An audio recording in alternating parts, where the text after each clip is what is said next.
Good evening, visitors. Welcome to the Australian War Memorial's Last Post ceremony. My name is Troy Clayton, and joining us today from the Royal Australian Air Force is Warrant Officer Jared Goff. We warmly welcome the family of Flight Sergeant Edward Thomas Sumner, whose story will be told shortly. We are honoured to acknowledge members of the Australian Commando Association of Victoria, including Second World War veteran Dixie Lee, who will be laying a wreath this evening. We welcome the veterans who have served, those that are still serving, and the families that support them. We also acknowledge the members of the RSL and Services Club Association, RSL Victoria, and RSL Queensland, who are watching the ceremony broadcast across Australia. During the ceremony, wreaths will be laid at the base of the Pool of Reflection by family, visitors, as well as students on behalf of the following schools. From Queensland, St Bridget's Primary School, Nerang, and Versdale Scrubs School, Beaudesert, and from Western Australia, St Mary's College Primary Department, Broome. Australia's Federation Guard is the tri-service ceremonial unit of the Australian Defence Force. They provide a ceremonial presence at civil and military events and during visits to Australia by foreign dignitaries. The Guard will now dismount the catapult party from the tomb of the unknown Australian soldier.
Please stand and join in singing the national anthem.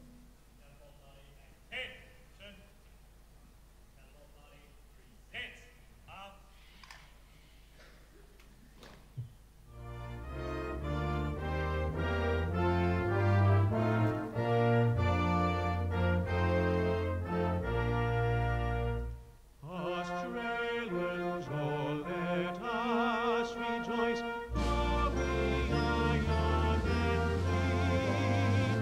We've got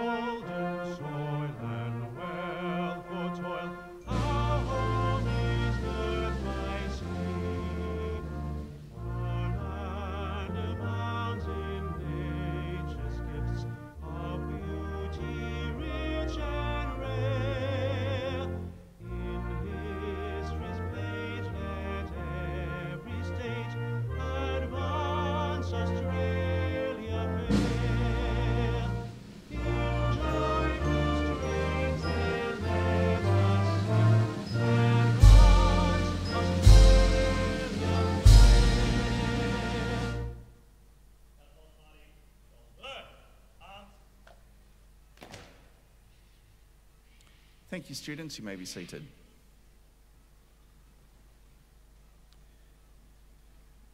The Australian War Memorial was the vision of Charles Bean, Australia's First World War official historian. Bean landed with the Australian troops on Gallipoli and stayed with them at the front through to the end of the war. The idea of this national memorial and museum came to him at Pozières, France, in the depths of the bloody fighting of 1916. Bean's idea was that this would be a place where families and friends could mourn their loved ones buried in faraway places. It would also be a place that could help all Australians understand what these men and women had endured and what they had done for us. Bean's vision, to which we remain true, is best expressed as inscribed in the entrance to the memorial's galleries. Here is their spirit, in the heart of the land they loved, and here we guard the record which they themselves made. Tonight, we'll read the story behind just one of those on the Roll of Honour, which lists the names of more than 102,000 men and women who have given their lives for us in war and operations for more than a century. But first, we present a lament, Flowers of the Forest. Wreaths or floral tributes will now be laid at the base of the Pool of Reflection.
Today, we remember and pay tribute to Flight Sergeant Edward Sumner. Edward Thomas Sumner was born on the 7th of December 1924 in the Sydney suburb of Redfern to Edward Thomas and Nellie Sumner. He had three sisters, Norma, Jean and Valerie. After attending and obtaining his intermediate certificate from Sydney Boys High School, Sumner worked as a clerk and paymaster at Felton Textiles. Australia. On the 25th of February 1943, a few months after turning 18, he enlisted in the Royal Australian Air Force. After completing initial training, Sumner was given the rank of leading aircraftman and attended Wireless Air Gunners School at Parkes. Further training took him to Port Pirie and Bradfield Park before he left Sydney for overseas posting on the 27th of January 1944. As part of the Empire Air Training Scheme, Sumner was one of almost 27,500 RAF pilots, navigators, wireless operators, gunners and engineers who, throughout the course of the war, joined Royal Air Force squadrons or Australian squadrons based in Britain. Arriving in Britain in March 1944, Sumner went through more training with an advanced flying unit before being promoted to Flight Sergeant in June and posted to number 27 Operational Training Unit in July. He joined number 467 Squadron in late January 1945, but shortly afterwards was transferred to number 463 Squadron, based at RAF Waddington in Lincolnshire. In proportion to its size, it operated with only 2 flights instead of the usual 3. It sustained the highest loss rate of any of the Australian bomber squadrons, losing 546 aircrew, 225 of whom were Australian, and 78 aircraft. On the night of the 21st of February 1945, 10 aircraft from the squadron were returning from an operation to bomb the Mittelland Canal at Gravenhorst in Germany. Around 9:30 p.m, the 4-engined Avro Lancaster heavy bomber, in which Sumner was acting as wireless operator, was hit by flak, causing a fire in the fuselage. As the aircraft filled with smoke, Warrant Officer Dixon and Sergeant Freeman managed to bail out before the Lancaster crashed in the Dutch province of Limburg, killing the remaining crew members. Flight Sergeant Edward Sumner was buried alongside his crewmates, the Australians, Flight Sergeant Gould and Flying Officer Pedersen, and the British, Sergeant Harkness and Flight Sergeant Heel, at Hohenzollern General Cemetery at Eindhoven. Edward Sumner was 20 years old. His name is listed on the Roll of Honour on my left, among some 40,000 Australians who died while serving in the Second World War. His photograph is displayed today beside the pool of reflection. This is but one of the many stories of service and sacrifice told here at the Australian War Memorial. We now remember Flight Sergeant Edward Sumner, who gave his life for us, for our freedoms, and in the hope of a better world.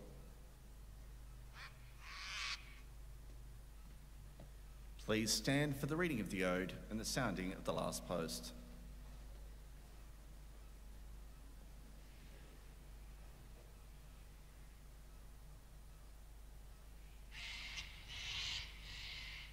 They shall grow not old, as we that are left grow old. Age shall not weary them, nor the years condemn. At the going down of the sun and in the morning, we will remember them.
lest we forget.